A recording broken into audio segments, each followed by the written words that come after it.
Certa ocasião, diante da atitude de um centurião, o Senhor Jesus, admirado, diz: nem em Israel encontrei uma fé como essa. A palavra ali, em outras versões traduzidas, tamanha fé, significa uma grande fé.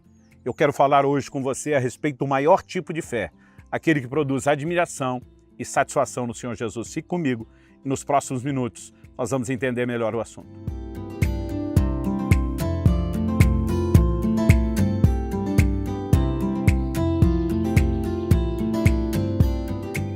O Evangelho de João declara que se todos os milagres que Jesus tivesse operado fossem escritos, ele diz, eu penso que nem no mundo inteiro caberiam os livros.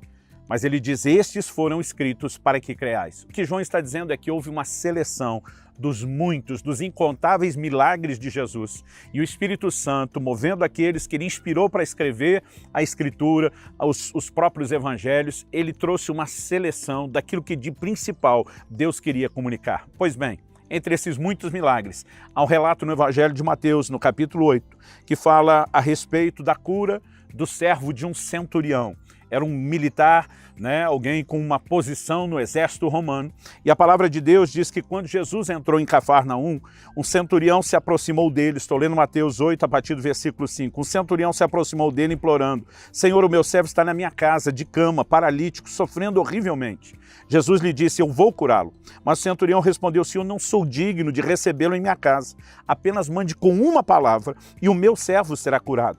Porque também eu sou homem sujeito à autoridade. Tenho soldados às minhas ordens, digo a esse vai, ele vai, a outro vem, aí ele vem. Ao meu servo faça isso e ele o faz. Ao ouvir isso, Jesus ficou admirado e disse aos que acompanhavam, em verdade lhes digo que nem mesmo em Israel encontrei fé como esta. Ou como disse em outras traduções, tamanha fé. A palavra usada no original grego fala de uma grande fé. Então Jesus está dizendo, nem mesmo em Israel, porque esse homem é um gentio, ele não era um judeu. E esse homem, apesar de não ser do povo de Israel, que tinha, geracionalmente falando, uma história sendo transmitida já há muito tempo, de ensinos a respeito de quem é Deus, da palavra de Deus, de relacionamentos com Deus, de milagres de Deus, Jesus está dizendo, no meio do povo, de quem deveria se esperar uma fé tão grande, eu não encontrei. E nesse de fora eu encontrei algo superior, uma fé muito maior. Em outras palavras, Jesus está apresentando o maior tipo de fé que ele havia encontrado nos seus dias. E é importante eu e você entendermos isso. Porque a palavra de Deus, quando nos fala a respeito de fé, ela tanto vai apresentar uma fé pequena como uma grande fé. Em alguns momentos, Jesus repreendeu a pequena fé de alguns, em outros elogiou a grande fé de outros. O que nós precisamos entender a respeito da fé é que, de alguma forma, no mundo espiritual, ela se torna mensurável. Quando nos convertemos, Romanos 12 diz que Deus repartiu com cada um de nós uma medida de fé. Mas essa pequena fé, ela pode crescer. O apóstolo Paulo diz em 1 Coríntios 13, quando está destacando o amor, ainda que eu tivesse tamanha fé a ponto de mover os montes. Então, a fé que encontra uma expressão maior, Se pudéssemos medir e usar essa linguagem figurada de tamanho, há uma grande fé, há um maior tipo de fé. E esse é o tipo de fé que Jesus encontrou nesse homem. Qual é o tipo de fé que provocou em Jesus a admiração, que certamente o agradou? Porque se entendemos isso, eu e você também poderemos exercer o mesmo tipo de fé e produzir a mesma admiração no Senhor Jesus. Quando o Senhor diz, eu vou atender o seu pedido, o ministério de Jesus tinha uma expressão forte de curas e milagres. Esse homem ou presenciou ou ouviu os relatos de cura e ele vem pedir a Jesus que cure o seu servo. Jesus se dispõe e diz, eu vou na sua casa, eu vou atendê-lo. Ele olha para Jesus e diz, nem se dê ao trabalho de ir lá. Ele diz, o Senhor não precisa entrar lá, o Senhor não precisa ir pôr a mão no meu servo, apenas diga uma palavra. Aquele homem diz, eu estou debaixo de autoridade e eu também tenho pessoas debaixo da minha autoridade. Quando eu recebo uma voz de comando de uma patente maior, é suficiente para que eu obedeça. Quando eu dou uma palavra de comando, aqueles que estão debaixo da minha autoridade têm que obedecer. Ele olha para Jesus e diz, eu reconheço a sua autoridade, portanto eu reconheço o poder da sua palavra. Diga uma palavra, o mundo espiritual vai se ajustar ao comando da sua voz. E é impressionante a fé que esse homem demonstra. Até porque Deus criou todas as coisas pelo poder da sua palavra. O livro de Hebreus diz que ele ainda sustenta todas as coisas pelo poder da sua palavra. Em outras palavras, podemos dizer que a fé desse homem foi pura e simplesmente colocada nas palavras de Jesus. Eu vejo hoje em dia uma tendência das pessoas, né, que ela parece até contradizer a própria definição de fé. A definição de fé é a convicção de coisas que não se veem. Paulo diz, visto que andamos por fé e não por vista, quando escreve a sua segunda carta aos Coríntios. No entanto, alguns precisam dessa materialidade. Alguns precisam tocar, precisam sentir para conseguir acreditar. É frequente vermos pessoas que demonstram dificuldade para crer se não houver esse elemento visual ou material. Alguns até começaram a construir termos como a materialização da fé, usando recursos e artifícios que estão levando as pessoas na contramão de crer naquilo que não precisa ser visto, nem sentido e nem tocado. Olha, por exemplo, Naamã, quando ele vai ao encontro do profeta Eliseu. Segundo o livro de Reis nos mostra que quando ele chega, Eliseu nem vai receber o homem na porta. Ele fez uma viagem de um país para outro com uma comitiva. Eliseu manda um servo e diz para ele, olha, vai lá para o Rio Jordão, dá 7 mergulhos, o seu problema está resolvido. O profeta era um representante de Deus, enviado para liberar palavras de Deus. Naamã poderia simplesmente ter acatado aquela palavra, ter dito, não interessa se isso faz sentido ou não, eu vou obedecer, ponto final. Mas ele fica indignado. Ele começa a demonstrar que ele tinha uma expectativa diferente. Ele diz, eu esperava que o homem de Deus colocasse sua mão sobre mim, invocasse o nome do seu Deus. Ele precisava de um ritual, ele queria algo tangível, ele queria algo visível, ele queria sentimento. E ele está aborrecido a ponto de dizer, vamos embora, eu não vou fazer nada. Então um dos seus servos disse, o homem de Deus tivesse te pedido uma coisa difícil, o senhor não faria? Ele diz, faria, eu vim disposto a tudo. O rapaz olha para ele com cara de quem diz, por que é que não faz o fácil? E de repente Naamã se toca, a ficha cai e ele decide agir em cima da palavra e ela deu resultado.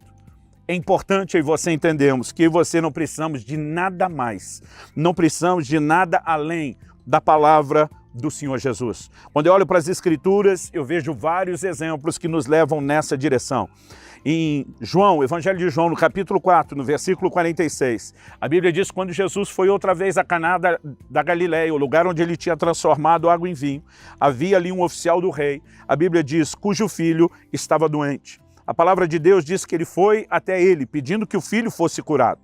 O próprio Jesus desabafa no versículo 48 de João 4, dizendo, se vocês não virem sinais e prodígios, de modo nenhum crerão. Ele está dizendo, alguns de vocês estão querendo visualizar, estão querendo algo tangível e palpável para crer depois. E como eu disse, isso é a contradição da fé, que crê naquilo que não precisa necessariamente ser visto ou tocado. Mas o oficial pediu, falou, Senhor, vem antes que meu filho morra. Jesus diz, vá, o seu filho vai viver. E o texto diz no versículo 50, o homem creu na palavra de Jesus e partiu. Isso na minha Bíblia está sublinhado, o homem creu na palavra de Jesus. Quando ele chega em casa, anunciaram para ele que o filho estava saudável, recuperado, e quando ele pergunta, que horas aconteceu isso? A Bíblia diz ontem, a 1h da tarde, a febre o deixou. E o verso 53 diz, com isso o pai reconheceu que aquela era precisamente a hora que Jesus tinha dito a ele, o seu filho vai viver. A Bíblia diz, e ele e toda sua casa creram em Jesus. Aqui é creram nele como o Messias. Eu e você precisamos entender que a palavra de Deus é digna de confiança.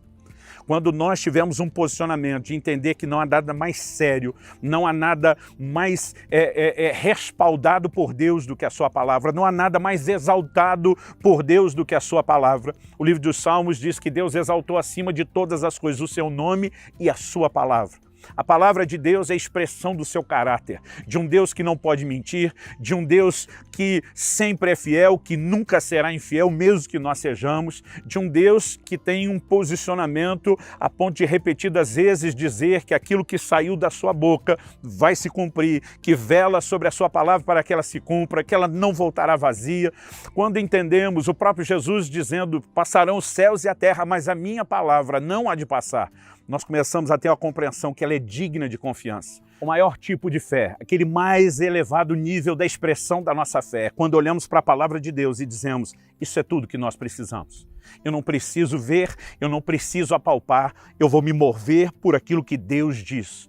E quando nós começamos a nos mover nesse nível, não apenas veremos os resultados de uma fé que leva a sério a palavra de Deus e será honrada pelo próprio Deus, mas nós estamos testemunhando o caráter de Deus. Eu gosto de dizer que a fé se apoia no caráter de Deus, no fato de que ele está acima de qualquer suspeita. Por exemplo, a palavra de Deus diz em 1 de João, no capítulo 5, no versículo 10, que aquele que não dá crédito a Deus, aquele que não crê em Deus, faz de Deus um mentiroso.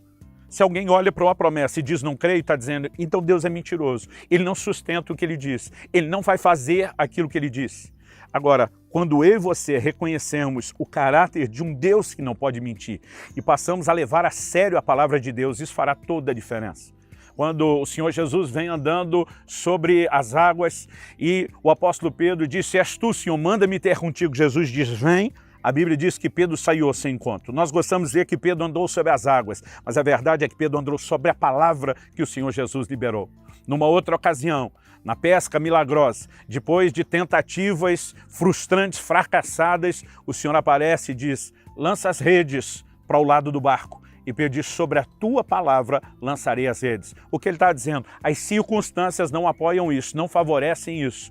Mas porque o Senhor falou, eu vou me mover na sua palavra. O resultado, uma pesca milagrosa. Nós precisamos entender que a responsabilidade do crente de ler a Bíblia dia após dia não é apenas para conhecer a doutrina e o nosso código de crenças. É para que a gente possa, de fato, encher o nosso coração com a convicção daquilo que Deus tem dito. A própria palavra de Deus alimenta a nossa fé. E a fé que se apoia na palavra dizendo eu não preciso mais nada além disso. É o maior tipo de fé. É aquela que causa admiração no próprio Senhor Jesus. O livro de Hebreus diz, sem fé é impossível agradar a Deus. Você pode usar o contraponto, dizer, confesse e agrada a Deus. Mas com o maior tipo de fé, aquele que precisa só da sua palavra e mais nada, se agrada e muito a Deus. Que eu e você possamos decidir mergulhar na palavra, intensificar o nosso relacionamento com ela e viver esse mais alto nível de fé, o maior tipo de fé, aquela que o agrada.